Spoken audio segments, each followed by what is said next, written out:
പ്രിയപ്പെട്ട സുഹൃത്തുക്കളെ, ഇന്ന് രാവിലെ എൻ്റെ ആത്മസുഹൃത്തും വനിതാ പൊതുപ്രവർത്തകയുമായിട്ടുള്ള ഡോക്ടർ പി ഗീത വിളിച്ചിട്ട് എന്നോട് പറഞ്ഞു, ഷാജഹാൻ, നവീൻ ബാബു അന്തരിച്ചിട്ട് അല്ലെങ്കിൽ നവീൻ ബാബു അന്തരിച്ചിട്ട് എന്ന് പറയുന്നത് ശരിയല്ല എന്നാണ് എനിക്ക് തോന്നുന്നത്.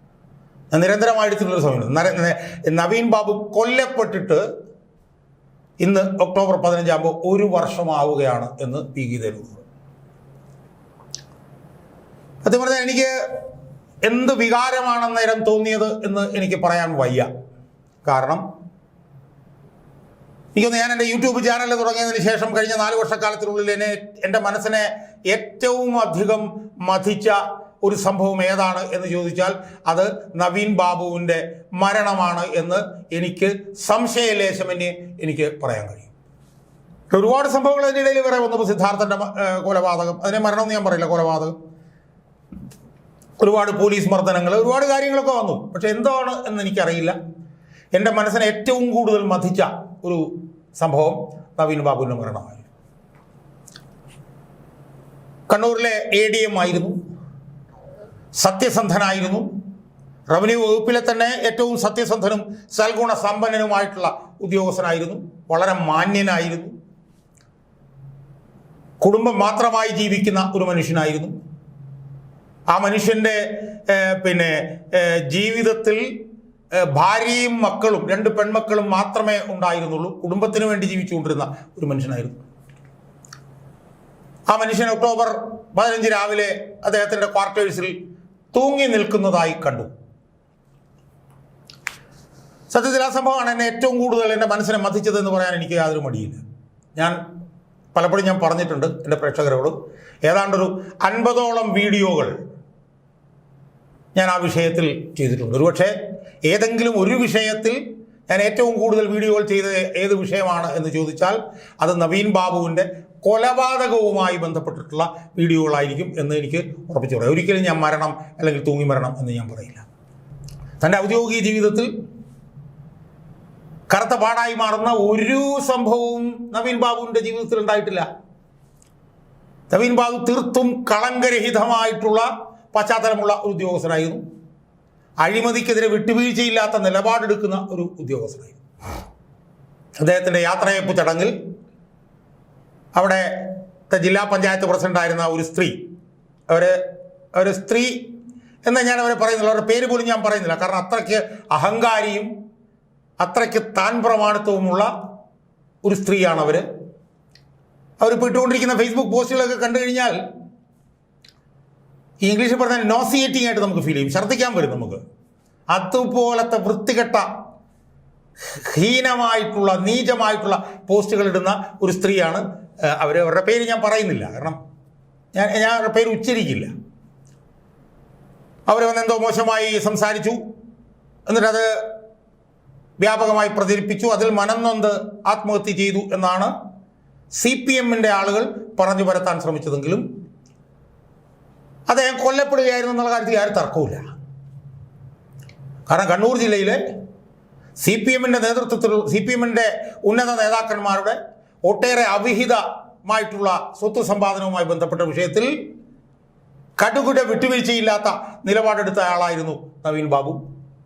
അതുകൊണ്ട് തന്നെ നവീൻ ബാബു ഒരു നോട്ടപ്പുള്ളിയായിരുന്നു. ആ സാഹചര്യത്തിൽ ഒരവസരം കിട്ടിയപ്പോൾ നവീൻ ബാബുവിനെ തീർത്തതാണ് എന്നുള്ള കാര്യത്തിൽ എനിക്ക് യാതൊരു തർക്കവുമില്ല. ഇപ്പം എന്നെ സംബന്ധിച്ചിടത്തോളം പിടിക്കാൻ കാത്തിരിക്കുകയായിരുന്നു. ഒരു സ്ത്രീയുമായി ബന്ധപ്പെട്ടൊരു വീഡിയോ ചെയ്തപ്പോൾ സ്ത്രീത്വത്തെ അവമാനിച്ചെന്ന് പറഞ്ഞ് പിടിച്ച് ജയിലിലാക്കാൻ നോക്കി എന്ന് പറഞ്ഞതുപോലെ നവീൻ ബാബുവിനെതിരെ ഒരു വിഷയം കിട്ടിയപ്പോൾ നവീൻ ബാബുവിനെ തീർത്തു CPM. അതിൽ ആരും തർക്കവുമില്ല. ഇഷ്ടംപോലെ തെളിവുകൾ. പ്രശാന്തൻ എന്ന് പറഞ്ഞൊരുത്തൻ ഇയാൾക്ക് കൈക്കൂലി കൊടുത്തു എന്ന് പറഞ്ഞൊരു വാദമുഖം ഉയർത്തി. ആ പ്രശാന്തൻ്റെ അനധികൃത സ്വത്ത് സമ്പാദനം, അയാൾക്ക് എങ്ങനെയാണ് പമ്പ് ഉണ്ടാക്കാൻ പറ്റുക? അയാൾ ഒരു സ്ഥാപനത്തിലെ ചെറിയൊരു ഉദ്യോഗസ്ഥനാണ്, എങ്ങനെയാണ് അയാൾക്കൊരു പെട്രോൾ പമ്പ് ഉണ്ടാക്കാൻ പറ്റുക? അപ്പോൾ അവിടെ ഒരുപാട് ദുരൂഹതകൾ. ഈ യാത്രയപ്പ് കഴിഞ്ഞിട്ട് ഈ നവീൻ ബാബുവിനെ അദ്ദേഹത്തിൻ്റെ വീടിനടുത്തുള്ള ഒരു തെരുവിൽ കൊണ്ടുവന്നിറക്കിയ ഡ്രൈവർ, അയാളെ പിന്നീട് നമ്മൾ കണ്ടിട്ടേയില്ല, ഇതുവരെ നമ്മൾ കണ്ടിട്ടേയില്ല. ഷംസുദ്ദീൻ എന്നും കണ്ടായിരുന്ന പേരെന്ന് എനിക്ക് തോന്നുന്നു. അവിടെ ദുരൂഹത.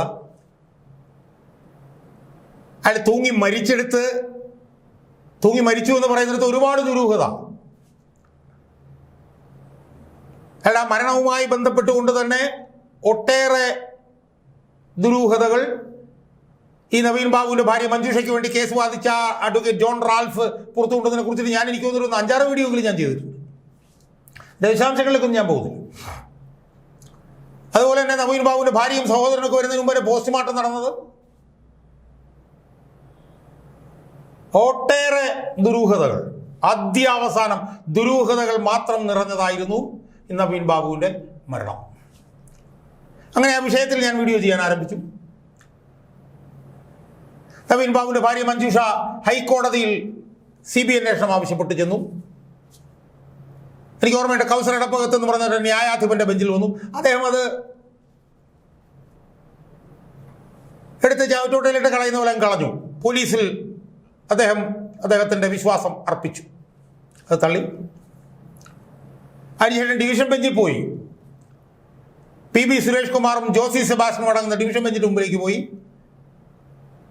അത് പോയത് ശ്രീകുമാർ എന്ന് പറഞ്ഞൊരു അഭിഭാഷകനായിരുന്നു, മഞ്ജുഷയുടെ അഭിഭാഷകൻ. CBI അന്വേഷണം എന്ന് പറഞ്ഞ് അവിടെ ചെന്നപ്പോൾ അത് ക്രൈംബ്രാഞ്ച് അന്വേഷണം ആയാലും മതി എന്ന് പറഞ്ഞ് ഈ കേസ് അട്ടിമറിക്കാൻ ശ്രമിച്ചു. അതിനെതിരെ മഞ്ജുഷ രംഗത്ത് വന്നു. ആ അഭിഭാഷകനെ മാറ്റി. പക്ഷേ ഡിവിഷൻ ബെഞ്ചും ആ കേസ് തള്ളുമെന്ന് ഉറപ്പായിരുന്നു എന്നുള്ള സംബന്ധിച്ച് ഞാനും വീഡിയോ ചെയ്തതാണ്. ആ ഡിവിഷൻ ബെഞ്ചും തള്ളി. ആ കേസിൽ ഞാൻ അന്ന് വിധി പ്രഖ്യാപിക്കുന്ന ദിവസം ഉണ്ടായിരുന്നു. കേസ് വന്നിട്ട് ഇങ്ങനെ എറിഞ്ഞിട്ട് ജഡ്ജിമെന്റ് അങ്ങോട്ട് എറിഞ്ഞിട്ട് ഡിസ്മിസ്ഡ് എന്ന് പറഞ്ഞിട്ട് ജഡ്ജി എഴുന്നേറ്റൊക്കെ പോയി. അപ്പോൾ സിംഗിൾ ബെഞ്ചിൻ്റെ ഇടപ്പകത്തിൻ്റെ ജഡ്ജിമെൻറ്റിനകത്തും ഈ ഡിവിഷൻ ബെഞ്ചിൻ്റെ ജഡ്ജിമെൻറ്റിനകത്തും ഒക്കെ ഒരുപാട് പ്രശ്നങ്ങൾ ഉണ്ടായിരുന്നു. അതൊക്കെ ഞാൻ ആ സമയത്ത് ചൂണ്ടിക്കാണിച്ചിരുന്നു വീഡിയോകളിൽ.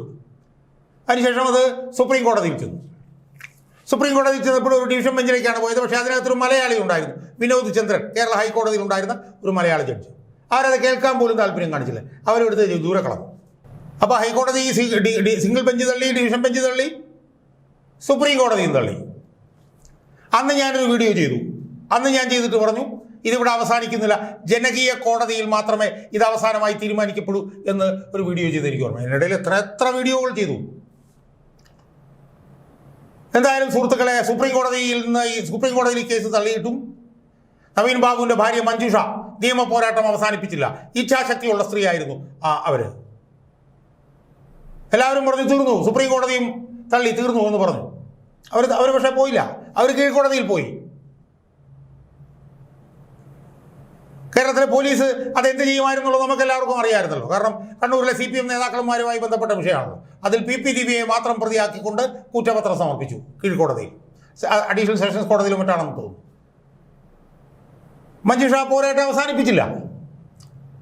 അവർ ആ കുറ്റപത്രം എടുത്ത് നോക്കിയപ്പോൾ അതിനകത്ത് കംപ്ലീറ്റ് കുഴപ്പങ്ങൾ മാത്രമേ ഉള്ളൂ.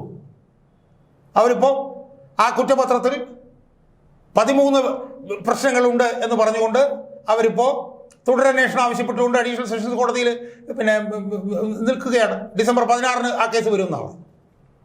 ഒരന്വേഷണവും പോലീസ് നടത്തിയിട്ടില്ല. അതിൻ്റെ എന്തൊക്കെയാണ് അന്വേഷിക്കായിരുന്നതെന്നും ഞാൻ പറയുന്നില്ല. പക്ഷേ 13 ആവശ്യങ്ങൾ ഉന്നയിച്ചുകൊണ്ട് ആ കേസ് ഇപ്പോഴും കൈകാര്യം ചെയ്യുന്നത് ജോൺ റാൽഫ് എന്ന് പറഞ്ഞ അതിപ്രഗത്ഭനായിട്ടുള്ള കേരളത്തിലെ ഒരു അഭിഭാഷകൻ. സുഹൃത്തുക്കളെ, ഇന്ന് ഞാൻ ഈ വീഡിയോ റെക്കോർഡ് ചെയ്യുന്ന ഇന്ന് നവീൻ ബാബു എന്ന് പറയുന്ന ആ സൽഗുണ സമ്പന്നനും സത്യസന്ധനുമായിട്ടുള്ള ആ മനുഷ്യനെ കൊന്നിട്ട് ഇന്ന് 1 വർഷം തികയുകയാണ്. ആ മനുഷ്യന്റെ മരണവുമായി ബന്ധപ്പെട്ടുകൊണ്ട് നിർണായക പങ്ക് വഹിച്ചു എന്ന് പറയുന്ന ഒരു സ്ത്രീ, അവര് സമൂഹത്തിൽ നീചവും നികൃഷ്ടവുമായിട്ടുള്ള കാര്യങ്ങൾ പറഞ്ഞ് അലറി വിളിച്ചുകൊണ്ട് അവർ നമ്മുടെ മുമ്പിൽ ഇങ്ങനെ അലറി വിളിച്ചുകൊണ്ട് അവർ നമ്മുടെ മുമ്പിൽ നിൽക്കുകയാണ്. ഷാഫി പറമ്പിലിന്റെ മൂക്കടിച്ച് പൊട്ടിച്ചപ്പോൾ ഷാഫി പറമ്പിലിന് ഇത് പോരാ എന്നവർ പറഞ്ഞു. ഫേസ്ബുക്കിൽ പോസ്റ്റ് ഇടുകയാണോ? എന്നെ എന്തോ വഴിയിൽ വെച്ച് കൈകാര്യം ചെയ്യണമെന്നോ ചെരുപ്പ് മാറിയിടണമെന്നൊക്കെ പറഞ്ഞ് ആ സ്ത്രീ ഭ്രാന്ത് പിടിച്ചതുപോലെ അവരിങ്ങനെ ഇളകി ആടിക്കൊണ്ടിരിക്കുകയാണ്. ഈ ദിവ്യ എന്ന് പറഞ്ഞിട്ടുള്ള ആ സ്ത്രീ, അവരുടെ പേര് പറയരുത് ഞാൻ വിചാരിച്ചു, അബദ്ധവശാ പറഞ്ഞു. കാരണം ഇവിടെ എന്തും ചെയ്യുകയും എന്തും പറയുകയും ചെയ്യാവുന്നൊരു സംവിധാനം ഇവിടെ ഉണ്ടല്ലോ. ഇവിടെ പിണറായി വിജയൻ്റെ ഒരു ഭരണം ഉള്ളത് കൊണ്ട് എന്തും പറയാം, എന്തും ചെയ്യാം. പക്ഷെ ഒരു കാര്യം ഉറപ്പാണ്, നവീൻ ബാബുവിനെ കൊന്നവർക്ക് ശിക്ഷ കിട്ടും എന്ന് തന്നെയാണ് ഞാൻ വിശ്വസിക്കുന്നത്. അതിനെ ചിലപ്പോൾ കുറച്ചൊക്കെ താമസം വന്നിരിക്കാം, കുറെ തിരിച്ചടികൾ നേരിട്ട് വന്നിരിക്കാം. പക്ഷേ ഒരു സംശയവും വേണ്ട. സൽഗുണസമ്പന്നനും സത്യസന്ധനുമായിരുന്ന നവീൻ ബാബുവിനെ കൊന്നവർ ശിക്ഷിക്കപ്പെടും. നവീൻ ബാബുവിൻ്റെ ഭാര്യ മഞ്ജുഷയ്ക്ക് നീതി കിട്ടും എന്ന് തന്നെയാണ് ഞാൻ വിശ്വസിക്കുന്നത്. അവരുടെ ആർജവത്തെ, അവരുടെ ഇച്ഛാശക്തിയെ നമ്മൾ എത്ര അഭിനന്ദിച്ചാലും മതിയാവില്ല. അവരാദ്യം ഹൈക്കോടതിയിൽ സിംഗിൾ ബെഞ്ചിൽ പോയി തിരിച്ചടി നേരിട്ടു. അവർ ഡിവിഷൻ ബെഞ്ചിൽ പോയി തിരിച്ചടി നേരിട്ടു. അവർ സുപ്രീം കോടതിയിൽ പോയി തിരിച്ചടി നേരിട്ടു. എന്നിട്ടും അവരെ ആ പോരാട്ടം അവസാനിപ്പിച്ചില്ല. കാരണം അവർക്കറിയാം അവരുടെ ഭർത്താവ് കൊല്ലപ്പെട്ടതാണെന്ന്. ആ കൊല്ലപ്പെട്ടവരെ നീതിയുടെ മുന്നിൽ കൊണ്ടുവന്ന് ശിക്ഷ വാങ്ങിക്കൊടുത്തതിന് ശേഷമേ തനിക്ക് വിശ്രമമുള്ളൂ എന്നാണ് ആ വനിത പറയുന്നത്.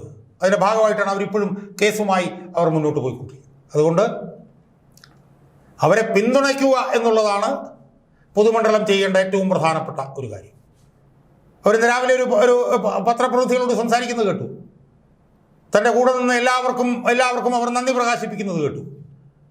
അതിൽ അവർ ഏറ്റവും കൂടുതൽ പറഞ്ഞത് അവരുടെ കൂടെ പൊതുമണ്ഡലം ഒറ്റക്കെട്ടായി അവരുടെ ഒപ്പം നിന്നു എന്നാണ്. പൊതുമണ്ഡലം ഒറ്റക്കെട്ടായി ഒരു മനസ്സോടെ തോളോട് തോൾ ചേർന്ന് നിന്ന് നവീൻ ബാബുവിൻ്റെ ഭാര്യ മഞ്ജുഷയോടൊപ്പം നിന്നു. എനിക്ക് മഞ്ജുഷയോട് ഒരു പൊതുപ്രവർത്തകൻ എന്നുള്ള നിലയിൽ സൂചിപ്പിക്കാനുള്ളത്, ആ പൊതുമണ്ഡലത്തിൻ്റെ പിന്തുണ ഇനിയും മഞ്ജുഷയ്ക്ക് ഉണ്ടാകും എന്നുള്ള കാര്യത്തിൽ യാതൊരു സംശയവുമില്ല. അതാണ് മഞ്ജുഷയുടെ ഏറ്റവും വലിയ ഊർജം, ശക്തി എന്നാണ് എനിക്ക് മഞ്ജുഷയോട് പറയാനുള്ളത്. അതുകൊണ്ട് ആ ഊർജത്തിൽ നിന്ന്, ആ ശക്തിയിൽ നിന്ന് ആവേശം ഉൾക്കൊണ്ടുകൊണ്ട്, ധൈര്യം സംഭരിച്ചുകൊണ്ട് തൻ്റെ ഭർത്താവായിട്ടുള്ള നവീൻ ബാബുവിനെ കൊന്നവർക്കെതിരായിട്ടുള്ള പോരാട്ടം അതിശക്തമായി മഞ്ജുഷ തുടരണം എന്നാണ് എനിക്ക് ഒരു പൊതുപ്രവർത്തകൻ എന്നുള്ള നിലയിൽ മഞ്ജുഷയോട് എനിക്ക് പറയാനുള്ളത്. ഒരു സംശയവും വേണ്ട, 100% എനിക്ക് ഉറപ്പാണ്, നവീൻ ബാബുവിനെ കൊന്നവരെ നിയമത്തിൻ്റെ മുന്നിൽ കൊണ്ടുവന്ന് അവർക്ക് ശിക്ഷ വാങ്ങിച്ചു കൊടുക്കാൻ മഞ്ജുഷയ്ക്ക് കഴിയും. അതൊരു പക്ഷേ കുറച്ച് താമസം വന്നേക്കാം. പക്ഷെ മഞ്ജുഷയുടെ ആ ഊർജ്ജമുണ്ടല്ലോ, ആ ശക്തി, അത് സംഭരിച്ച് മഞ്ജുഷ മുന്നോട്ട് പോകൂ. സത്യം തെളിയും എന്ന് യാതൊരു സംശയവുമില്ല എന്നാണ് എനിക്ക് മഞ്ജുഷയോട് ഒരു പൊതുപ്രവർത്തകൻ എന്നുള്ള നിലയിൽ എനിക്ക് മഞ്ജുഷയോട് പറയാനുള്ളത്. എന്നാൽ കഴിയുന്ന എല്ലാ ചെറിയ സഹായവും, ഒരുപക്ഷെ ഈ വീഡിയോ ചെയ്യുന്നതൊക്കെ ആയിരിക്കും എനിക്ക് ചെയ്യാൻ കഴിയുന്ന സഹായം, അതെല്ലാം ഞാൻ ഇനിയും തുടർന്നുകൊണ്ടേയിരിക്കും ഈ വിഷയത്തിൽ എന്ന് മാത്രമേ എനിക്ക് മഞ്ജുഷയോട് ഈ ഘട്ടത്തിൽ എനിക്ക് ആ പിന്തുണ മാത്രമേ, ആ ചെറിയ പിന്തുണ മാത്രമേ എനിക്ക് മഞ്ജുഷയ്ക്ക് ഈ ഘട്ടത്തിൽ തരാനുള്ളൂ.